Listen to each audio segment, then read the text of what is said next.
Sejam bem-vindos, bem-vindas. A gente está aqui na 90.9, na My News VIP FM. Hoje, quinta-feira, estamos aqui batendo um papo, fazendo o nosso programa Viva a Cultura. E no seu rádio, no seu dial, no 90.9. Então, a gente está recebendo aqui o Alexandre Matti.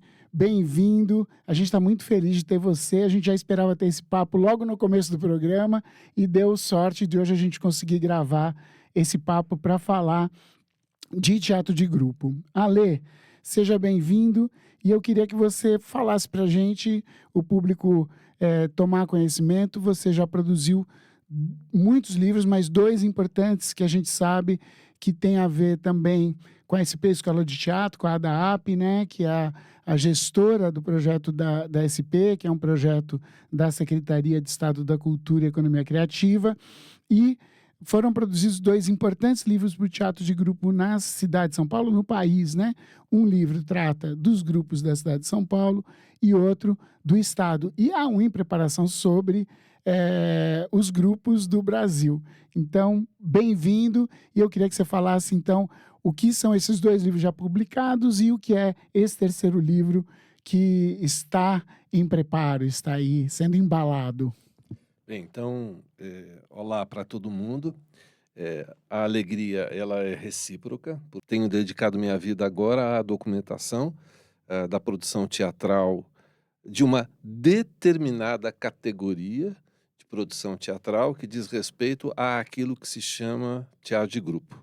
Teatro de grupo, primeiramente, porque não é todo mundo que conhece, diz respeito à formação de coletivos cujos propósitos não se pautam pela moda, pela caixa registradora.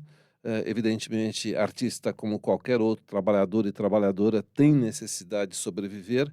Entretanto, não é a adesão a um produto, mas se trata da conjunção de um grupo de pessoas cujo propósito fundamentalmente pressupõe comunicar-se por intermédio da linguagem teatral, contar com a participação comunitária do público, tanto no processo de criação, bem como no processo de recepção da própria obra, seja através de curso, através de debates após a apresentação, e é um coletivo que pesquisa, investiga e desenvolve trabalhos em comunidade. Não se trata de colher um texto que fez sucesso no Império do Mundo, ou nas chamadas capitais teatrais do mundo, mas trata-se fundamentalmente de desenvolver obras que digam respeito ao contexto histórico, convivial e comunitário das pessoas que estão querendo se comunicar por intermédio do teatro. Então, é assim, antes de esses dois trabalhos que você mencionou terem sido publicados, e um terceiro que depois eu comento um pouquinho mais, que se encontra em processo, desde o começo dos anos 2000, eu era então professor do Instituto de Artes da Unesp, da área de História, e com compromissos militantes, com compromissos estéticos, não com o chamado grande teatro ou com as grandes produções, eu comecei um processo de investigação exatamente da coleta de informações, socialização por intermédio de registro desse processo de coleta. Então, oficialmente, o primeiro trabalho ao qual eu me dediquei começou oficialmente em 2004, e foi publicado um anuário de teatro de grupo da cidade de São Paulo. 2005 nós repetimos este mesmo levantamento. Os Parlapatões fizeram parte desses dois primeiros números. Fales. Vou dizer que tem uma curiosidade importante, né? Porque você foi assistir lá o Idiota Convicto, que é o espetáculo que eu estou fazendo em comemoração dos 45 anos profissionais de palco, e ao ver o meu currículo, eu peguei exatamente essa publicação e achei a data do segundo espetáculo profissional que eu fiz, que foi o relatório da 12ª Era, que foi feito no Carbono 14. Encontrei lá a ficha técnica documentada, era uma coisa que não achava em nenhum jornal. Eu já tinha pesquisado nos jornais para lembrar a época em que eu tinha feito esse trabalho. E aí foi incrível que foi exatamente nesse seu anuário que eu localizei e falei, bom, eu não estou mentindo para mim nem para ninguém, que eu comecei profissionalmente em 81. Foi muito legal, porque esse trabalho é posterior e ele começou um pouco antes e eu tinha feito um trabalho profissional antes. Então, ele foi a régua de eu ter a certeza de que minha data estava certa, que eu não estava mentindo no meu Hugo, currículo. veja que coisa interessante. O Brasil é um país cuja memória de qualquer natureza, inclusive familiar, não é estimulada a existir. Nós desconhecemos o nome, na maior parte dos casos dos nossos bisavós, por exemplo, não sabemos de onde viemos e não prestamos tributos àquelas pessoas que vieram antes de nós. Então, o trabalho de coleta, de pesquisa e de criação de documentos é fundamental. Trabalhadores e trabalhadoras de todas as áreas da vida, e com ênfase aqui agora, porque nós estamos falando de teatro, precisam ter os seus nomes convalidados e na memória histórico-cultural do desenvolvimento da linguagem. Há uma prática danosa mesmo, dolosa, com relação à memória, que são apenas e tão somente pouquíssimos coletivos teatrais que, de acordo com certa ideologia, são dignos de terem os seus nomes documentados. A grande maioria de trabalhadores e trabalhadoras, também do teatro, artistas, não existem, porque não foram documentados. Então, trata-se de um trabalho rigorosamente importante e fundamental, sobretudo para que a gente não se sinta egocentrado. Nós não somos os criadores do mundo, nós decorremos de quem nos antecedeu e parte significativa do que somos decorre exatamente dessas pessoas que existem para nós, mas que não fazem parte da história. Então, é um trabalho que já vem sendo desenvolvido desde há muito tempo e não exclusivamente por mim, né? São muitos os investigadores, homens e mulheres, professores, artistas, técnicos, que vêm fazendo esforços no sentido de documentar as experiências humanas ligadas ao desenvolvimento da linguagem.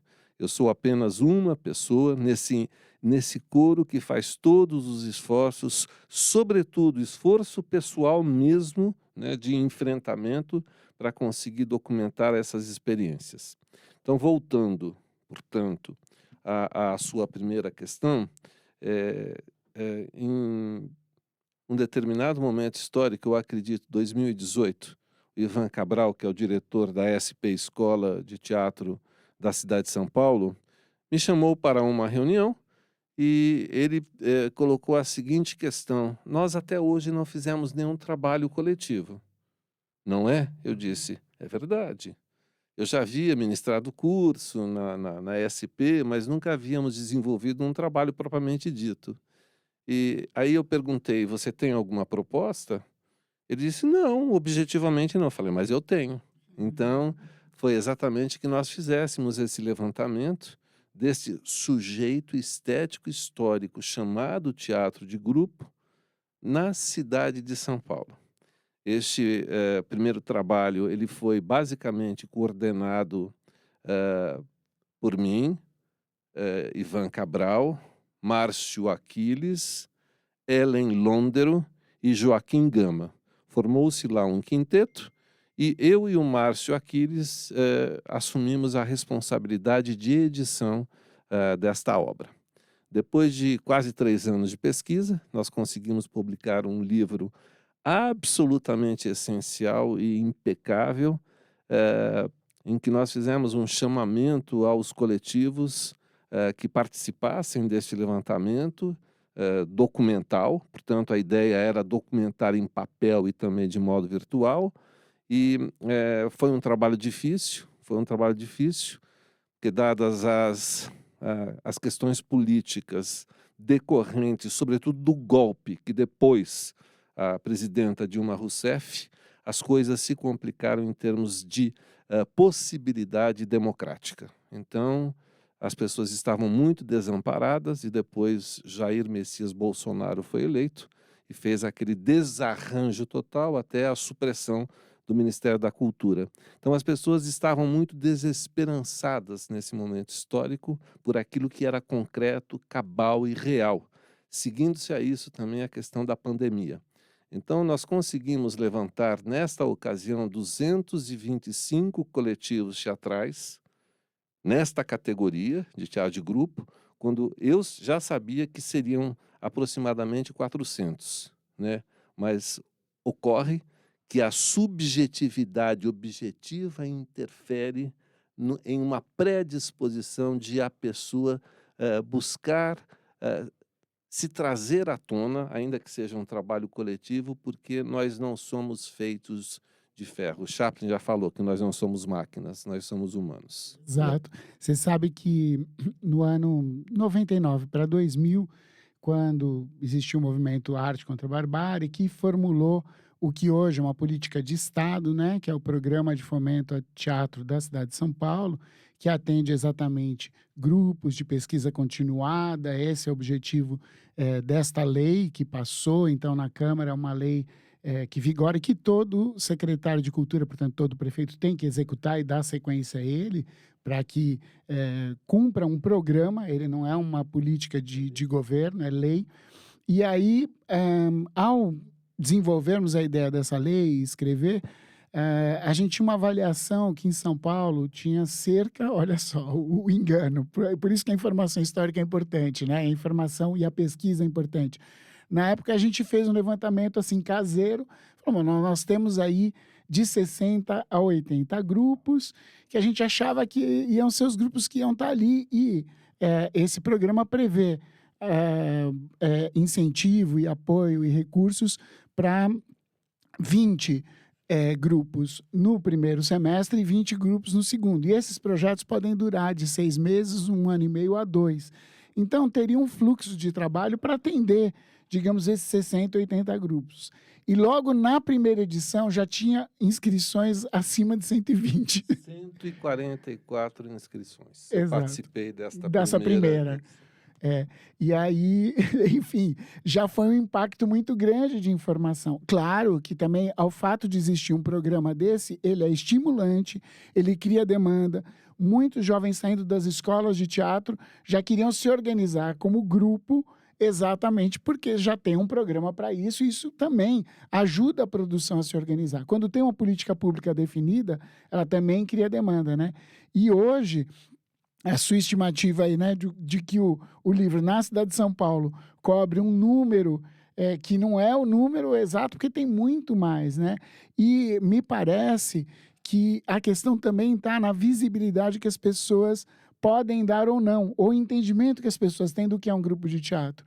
O que é um grupo de teatro não é só aquilo que está visível para a cidade, inclusive, ou para a mídia, grande mídia, que às vezes não consegue reconhecer o que está acontecendo de teatro na cidade. Então, acha que é só o que está divulgado ali na grande mídia, o que está no jornal, o que está na revista. Hoje já não temos nem isso impresso, e está muito inacessível para boa parte da população, e às vezes tem coisas que não precisam ter essa visibilidade.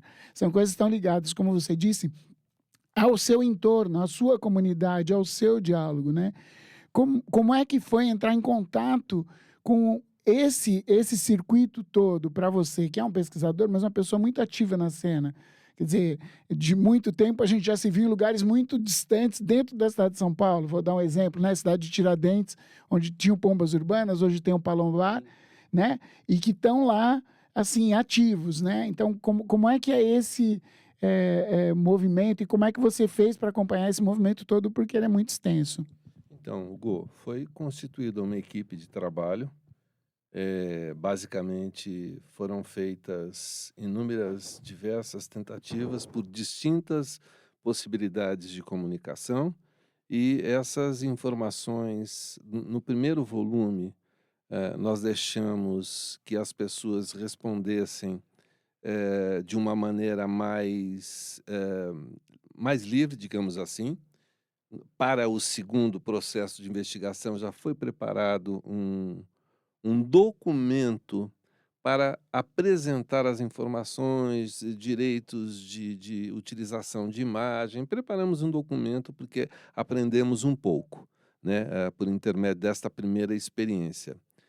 Mas é assim, os dados objetivos históricos impediram que um número mais significativo viesse à tona, né, pelas questões óbvias.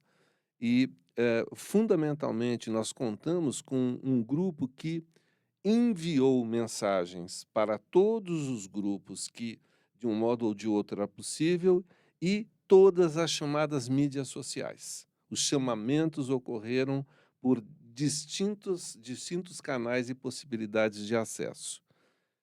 No segundo volume, que já teve um propósito de cobrir todo o estado de São Paulo, né, e são perto de 600 municípios que compreendem o estado, nós dividimos em 17 áreas, um pouco seguindo uma certa divisão mesmo econômica, social, política, em voga por institutos sérios de pesquisa e de coleta de dados, e constituímos uma rede.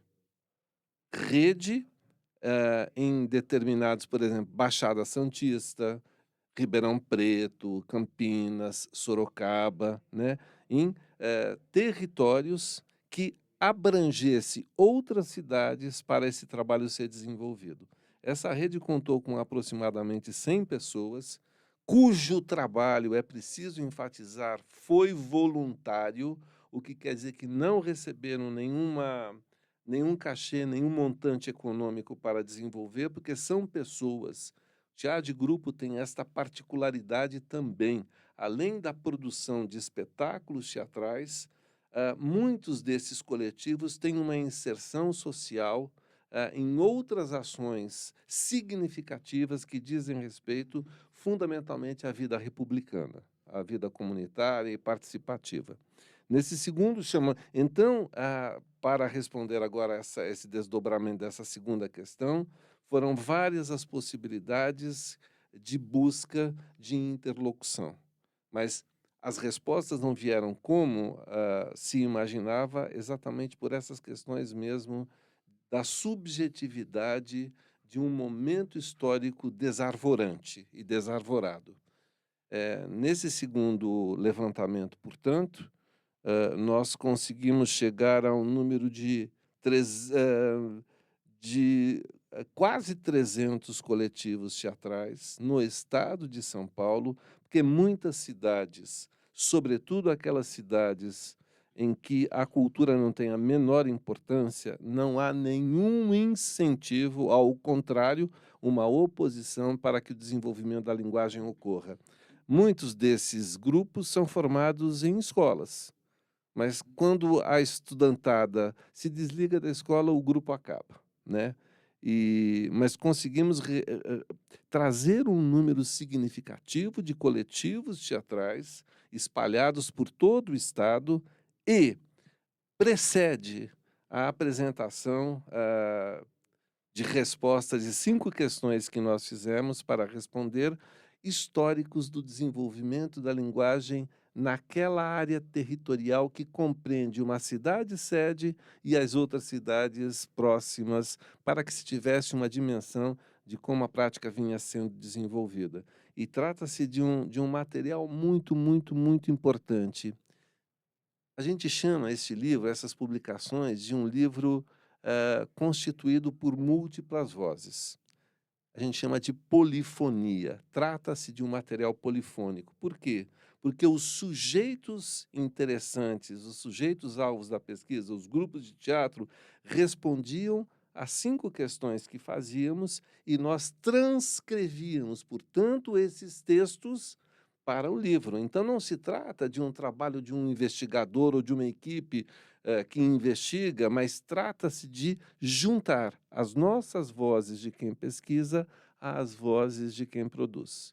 E é um material importantíssimo, ele foi para vários lugares do mundo, as pessoas ficam muito entusiasmadas com esta nossa ação, e ela rigorosamente, esse segundo número, ele é extremamente importante e significativo, porque há uma música maravilhosa do Aldir Blanc e do Maurício Tapajós, segundo o qual o Brasil não conhece o Brasil, né? Então, toda vez que a gente volta os nossos olhos para o Brasil, a gente fica absolutamente entusiasmado com aquilo que se vê e um pouco revoltado com aquilo que vem sendo escondido de nós desde sempre. E já vou emendar com uma terceira questão. Pode? Pode, deve. Que você não fez, mas que você Estamos já aqui anunciou. para ir. Este grupo e fundamentalmente conseguiu, portanto, publicar essas obras, torná-las, fazê-las com que elas tenham um acesso universal. Tem muita gente fora do Brasil que tem acesso à obra porque ela é virtual também, então fica entusiasmada com isso. E como um pouco nós somos movidos por um espírito quixotesco no bom sentido, né? E não fugimos à luta daquilo que é fundamental e necessário, nós começamos um terceiro volume, cujo objeto de investigação é teatro de grupo, esse sujeito estético histórico chama teatro de grupo, mas nas capitais do Brasil. Trabalho de um fôlego enorme, né? Monstruoso, gigante. E nós estamos num processo absurda e absolutamente surpreendente e emocionante esse trabalho.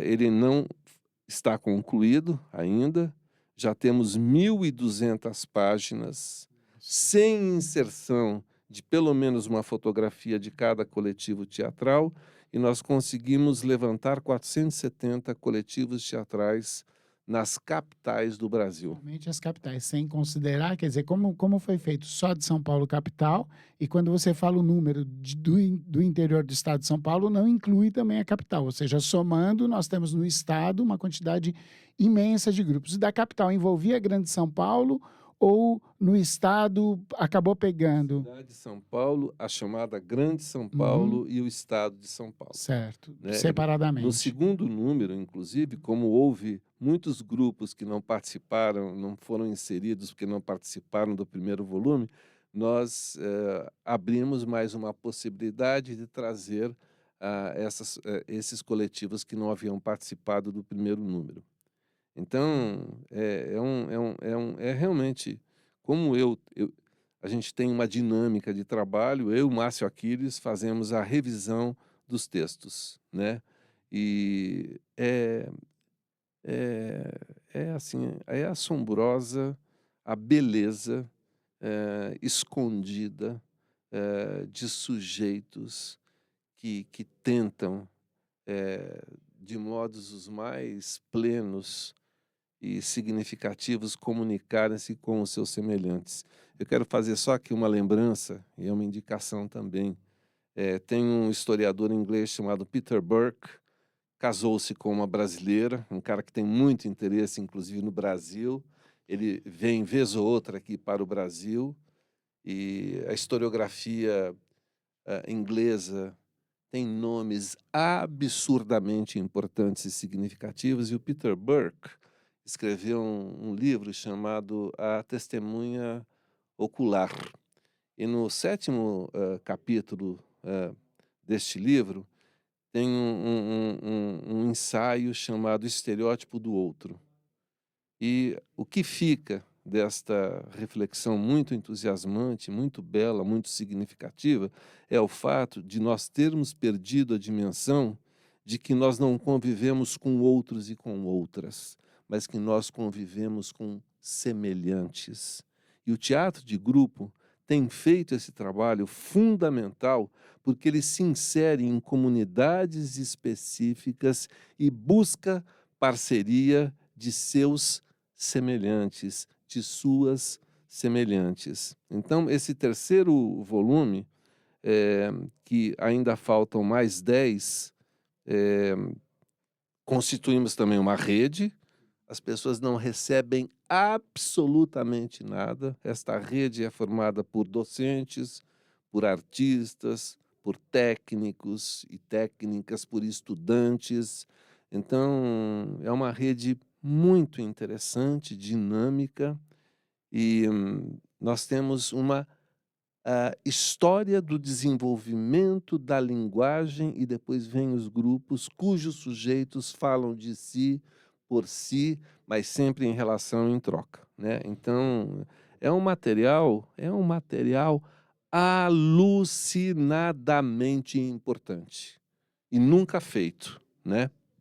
Essa coisa do registro da história, e mais do que um mapeamento, porque muitas vezes se fala que para desenhar políticas públicas para as artes, para a cultura, precisa de um mapeamento, mas o mapeamento em si pode dizer que tem alguém fazendo alguma coisa em algum lugar que depois não está fazendo, mas contar essa história, localizar e ver o pensamento de quem está fazendo, por que está fazendo, como está fazendo, do que está fazendo, é muito importante para a gente localizar historicamente o que vai ser e que perspectivas vão dar. Nesse momento muito difícil, que foi o momento da pandemia, em que se teve a vitória, né, pelo Congresso da criação da Lei Aldir Blanc, que era de auxílio emergencial aos artistas. Nesse momento, eu estava como secretário de Cultura aqui do município de São Paulo, e a gente percebeu em alguns debates, inclusive com a Jandira Fegali, que é a deputada que encaminhou boa parte dos processos sobre a Lei Aldir Blanc e que desencadeou depois no que é a Lei Paulo Gustavo, e que hoje tem a PNAB, né, que é o processo de distribuição dos recursos federais para os municípios e para os estados. E criou-se um mecanismo a partir daí, porque a federação não tinha como ter olhar sobre toda a produção cultural do país. A federação ela está lá distante, em Brasília. A Funarte tem sede no Rio de Janeiro, porque herda essa sede da mudança de governo que foi do Rio para Brasília, e ficou uma parte da administração pública federal ainda no Rio de Janeiro. Então, não se tem essa visão tão ampla. E essa visão mais localizada ela é importante, mas tem a curiosidade. Muitos dos recursos, por exemplo, da Lei Aldir Blanc, chegavam para cidades, e tinham cidades que se recusavam a receber aquele valor, porque não iriam aplicar em nenhuma atividade cultural, porque não queriam. Ou seja, o governante daquelas cidades dispensava esse recurso. Tinha um mecanismo que era voltar para o Estado. Então, o Estado muitas vezes fazia políticas com o recurso de algumas cidades. E esse mecanismo da PNAB, que era da Lei Aldir Blanc e que agora é da PNAB, ele funciona também, o que cria um estímulo muito grande e que acabou estruturando algumas secretarias de Estado da Cultura, não só de São Paulo e de outros estados, a ter políticas para as cidades. Inclusive, pela própria regulamento, é preciso que se destine recursos para coisas que sejam executadas nas cidades, e não que sejam de grupos que saiam da capital e vão se apresentar. Estou falando de grupos de teatro, mas isso é para atividades de todas as áreas, da música, da literatura, do cinema, né? Então, é muito amplo. E é muito importante que a gente tenha, então, referência para isso, porque senão fica no chutômetro criar política pública. E só saber onde estão as coisas não é o suficiente. Por isso que eu acho que tem esse valor significativo do livro, porque ele é um registro do pensamento. E se você me permite, Hugo, é assim, dentre as 5 questões que nós fizemos aos coletivos, uma delas diz respeito a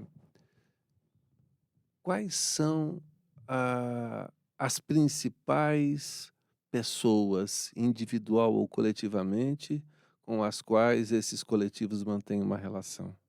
Outra questão é a seguinte: quem foram os seus mestres e suas mestras? Então nós vamos remoendo a memória, as histórias, e trazendo nomes que não figuram mesmo de lugar nenhum, e é extremamente alentador e importante que nós estamos a cumprir o nosso papel mesmo, no sentido de uma certa promoção de justiça com relação ao nosso passado, né.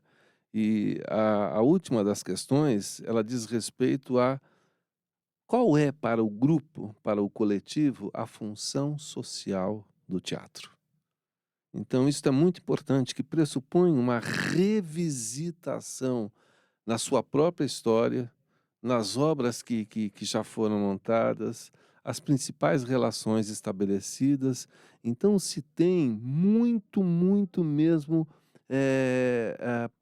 uma extensão para além, ah, do trabalho do coletivo, porque traz-se, sempre, os sujeitos com os quais esses coletivos vêm se relacionando. Então é muito bela esta possibilidade e este trabalho.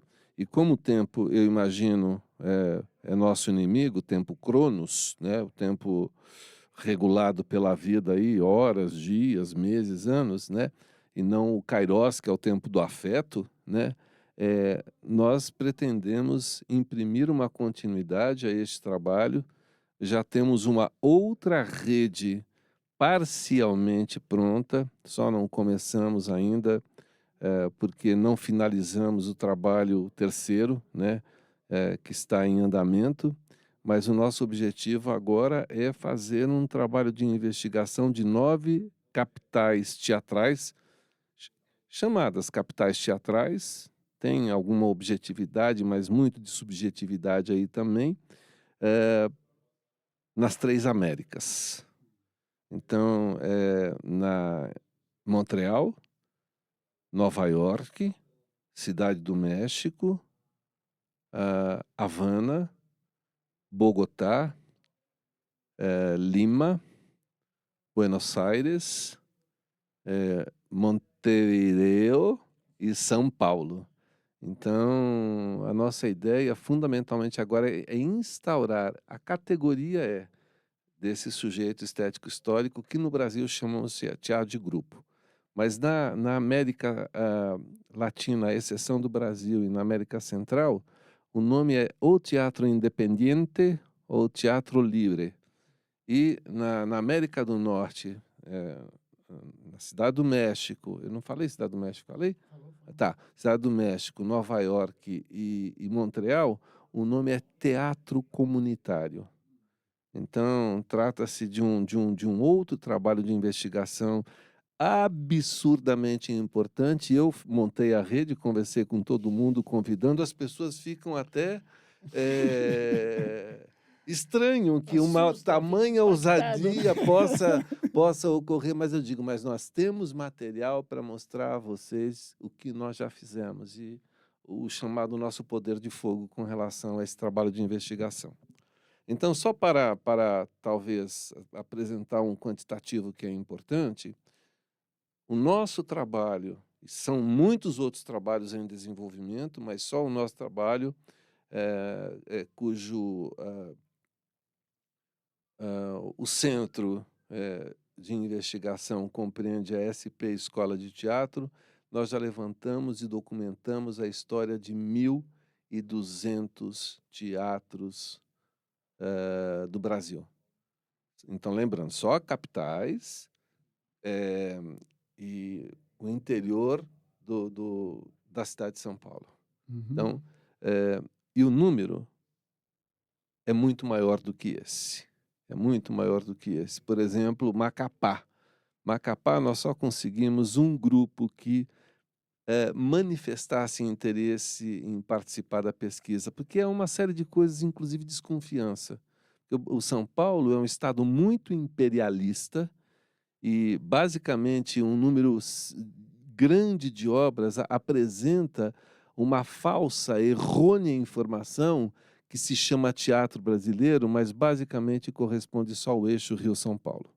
Então, há muita desconfiança também com relação a esta imperialização que existe em São Paulo, no Rio de Janeiro, e muitas pessoas têm desconfiança. Mas Drummond já escreveu, havemos de amanhecer.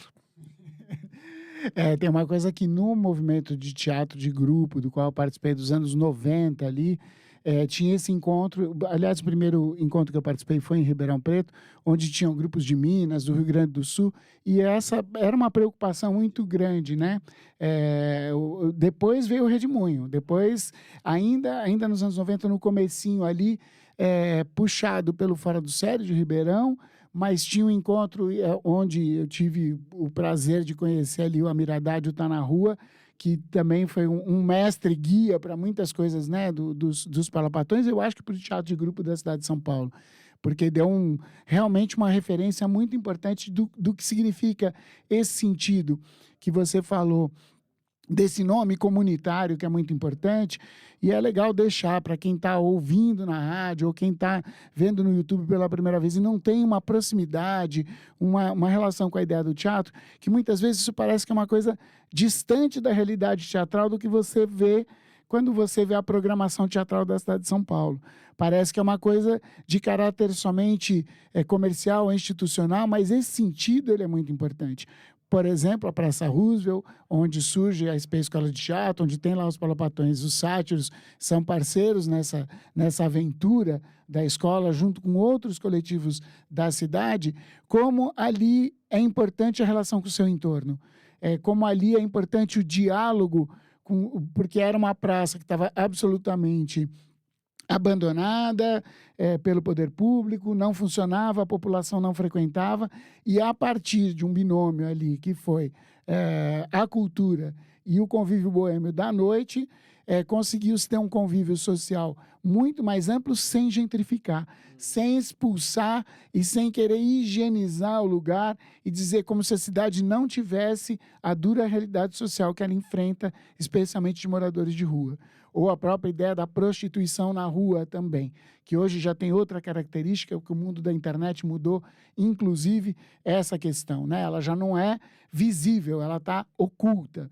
Mas como é que isso funciona quando o teatro e a cultura agem no entorno? E como é que é esse sentido comunitário? Porque muitas vezes a pessoa pode olhar com um olhar meio classista, preconceituoso, e dizer, isso não é um teatro, ou isso é diminuindo, como esse grupo é menos importante porque ele está ali naquele canto da cidade, num lugar mais distante ou mais periférico.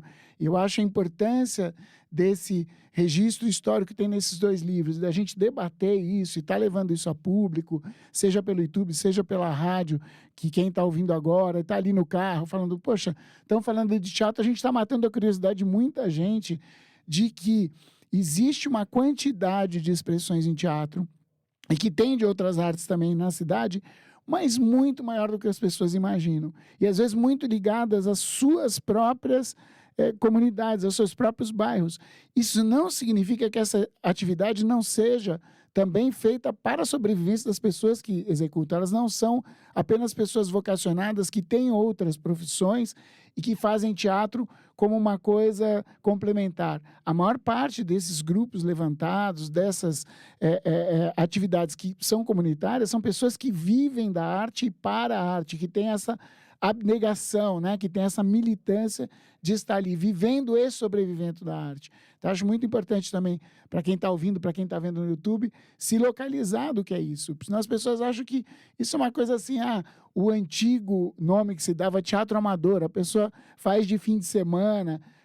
Isso é muito importante que aconteça. Assim como tem a pessoa que estuda música numa escola de música e tem outra profissão, é operário, é dentista, profissão liberal, é contratado de uma empresa e gosta de tocar violão.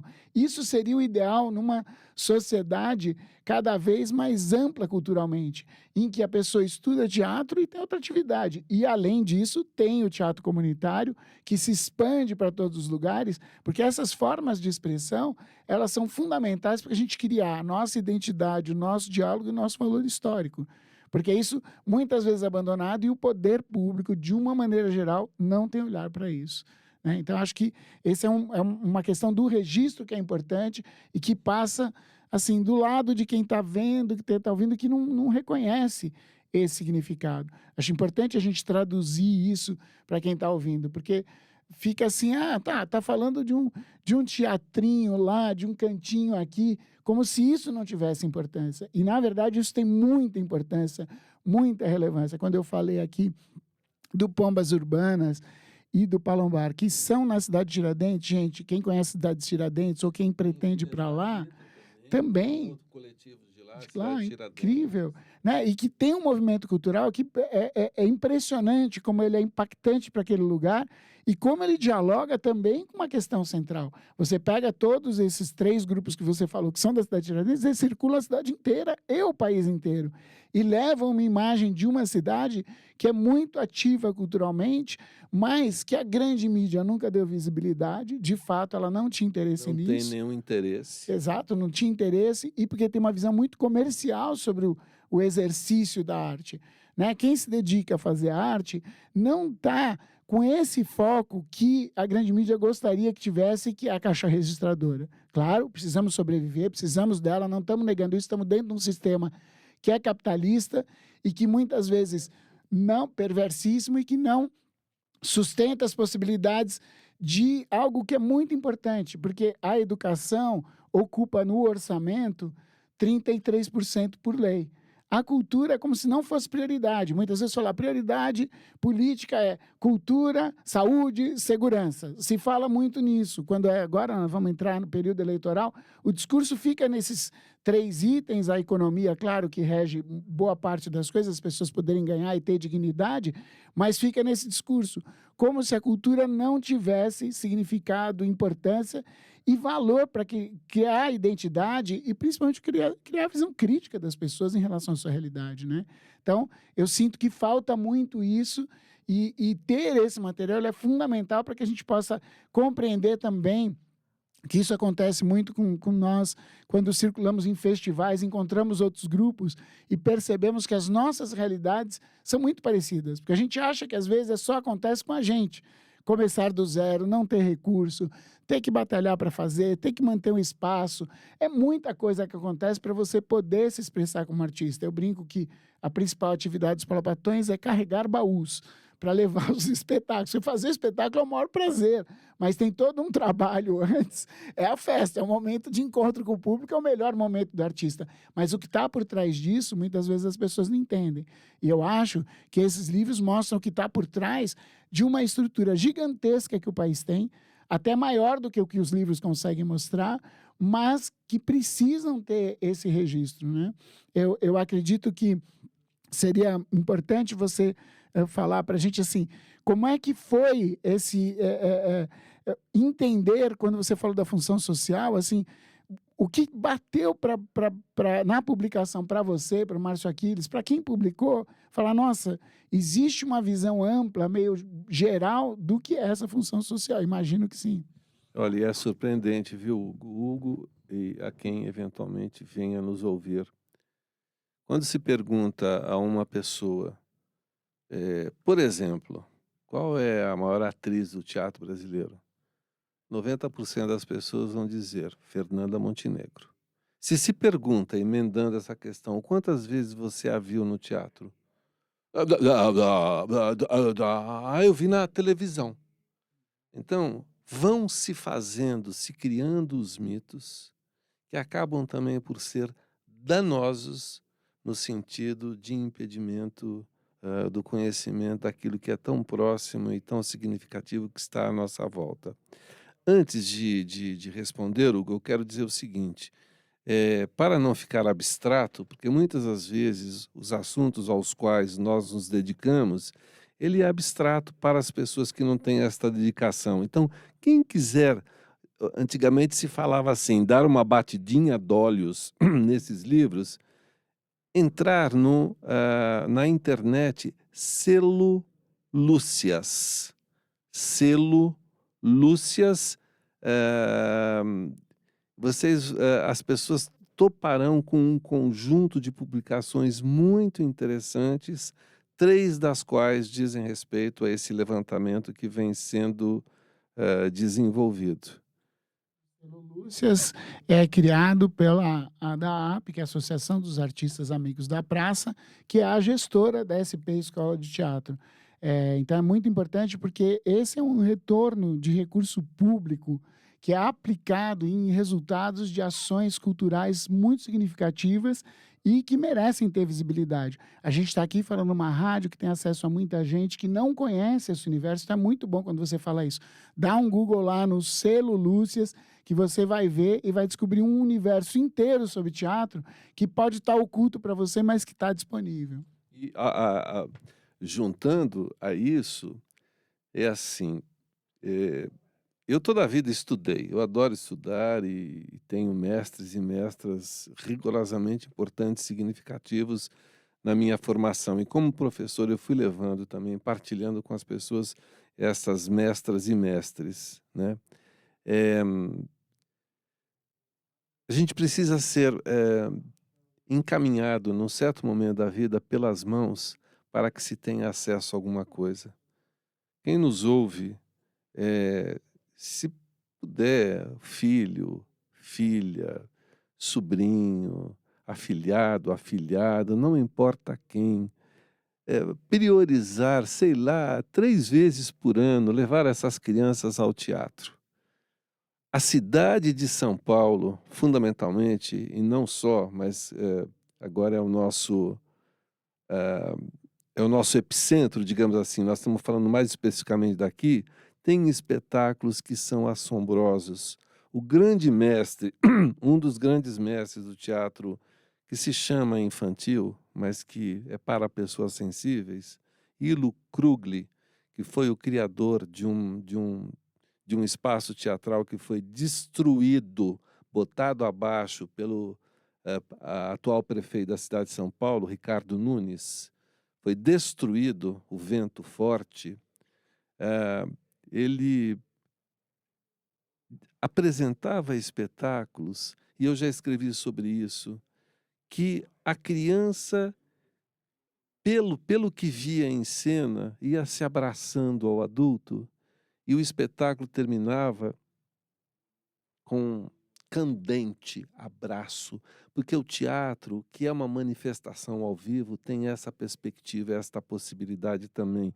Então eu convido mesmo, muitas obras, muitas e muitas obras são apresentadas na cidade de São Paulo, nos lugares os mais inusitados, e não é só no centro, não é só em bairro burguês de gente que tem dinheiro, vêm sendo levadas obras importantes.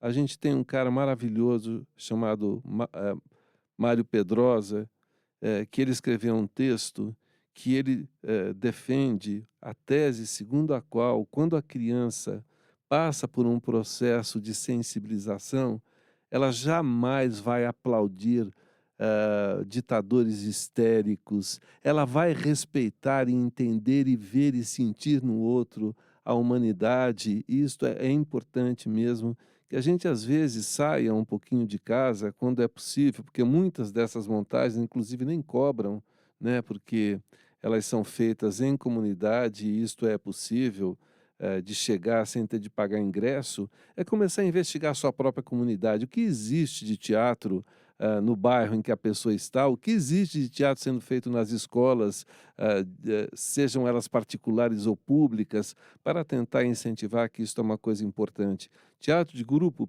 pressupõe dialogismo e interlocução. Não se trata de apagar a luz onde fica o público, usar um recurso que se chama de quarta parede, é como se o público não existisse, ele está lá, mas ele não pode intervir, não pode interferir, não pode falar. Eu já fiz parte de comissão de premiação, eu tive de assistir espetáculos em teatros muito burgueses, eu fiz parte do Prêmio Shell, que às vezes até a pessoa tossir incomoda a quem assiste. Então, ou a quem está em cena. A manifestação da qual nós falamos, estamos a tratar, é uma outra coisa. Tem um cara russo maravilhoso chamado Gogol, que ele escreveu o seguinte: canta a tua aldeia e cantarás o mundo. Esse sujeito estético histórico, nomeado, chamado teatro de grupo, vem cantando a sua própria aldeia, as suas pessoas, e tem uma coisa muito importante, tente lembrar, por favor, caro ouvinte, cara ouvinte, quem foram os seus bisavós? De onde eles vieram?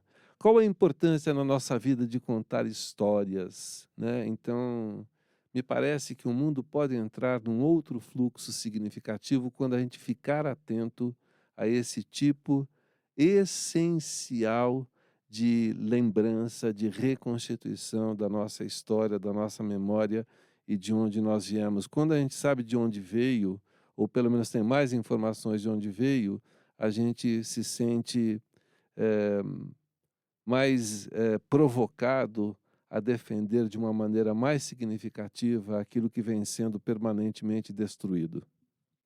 Maravilhoso, brigadíssimo. Eu acho que, ó,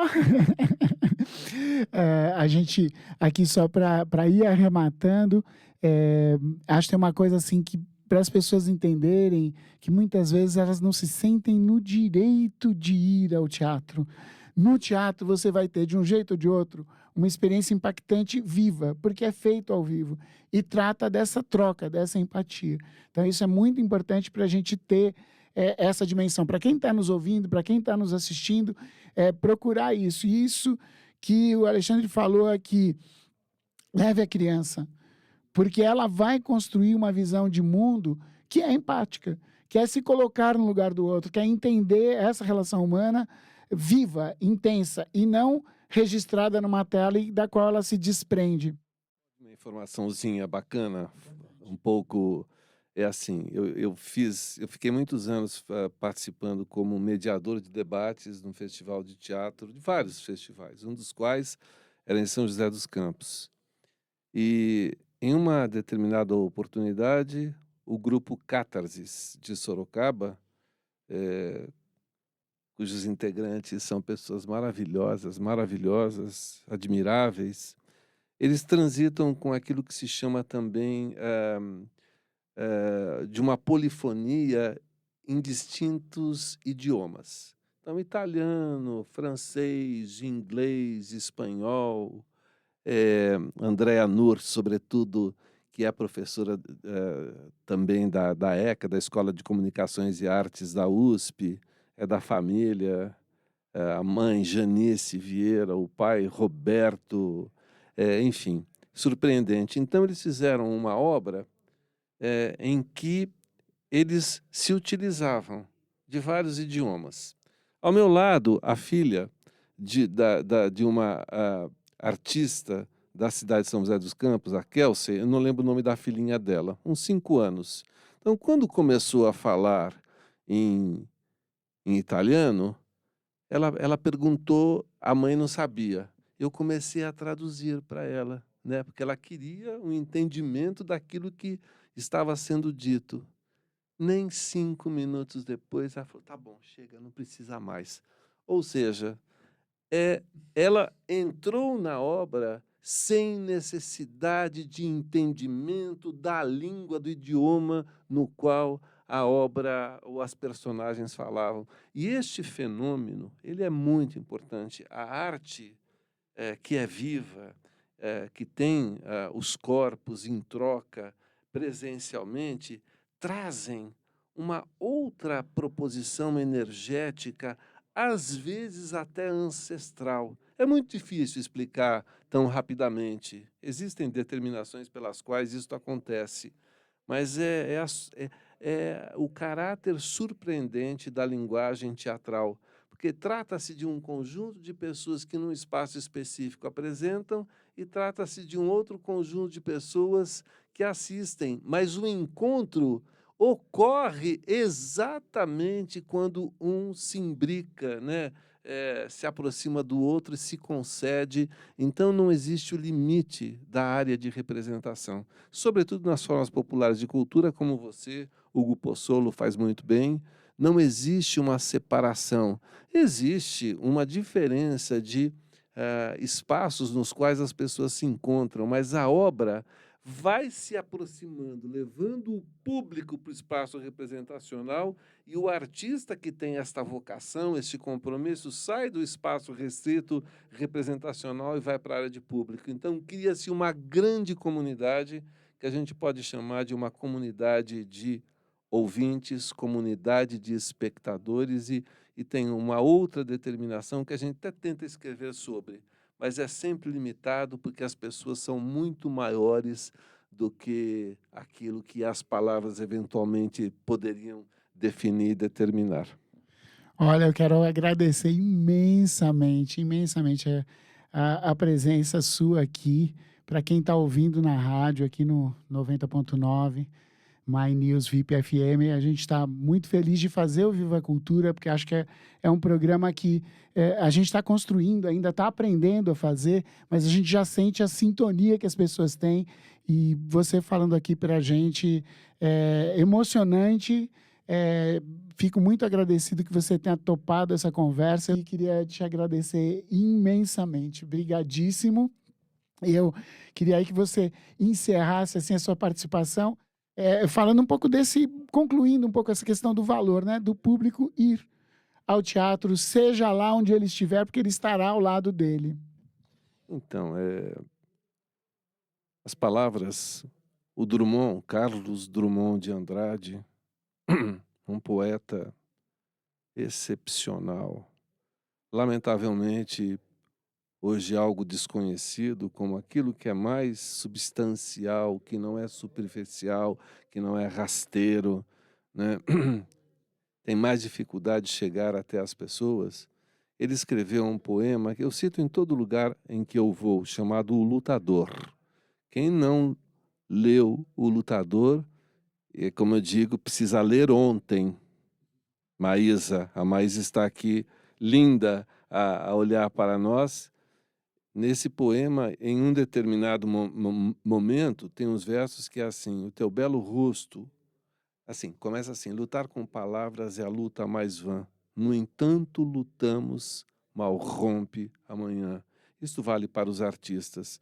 Em um determinado momento, continuando um pouco sobre a importância das palavras na nossa vida, porque são elas que instauram uma possibilidade de entendimento, de interlocução, de aproximação, de desenvolvimento da inteligência, ele escreve o seguinte: o teu belo rosto, ó palavra, esplende na curva da noite que toda me envolve.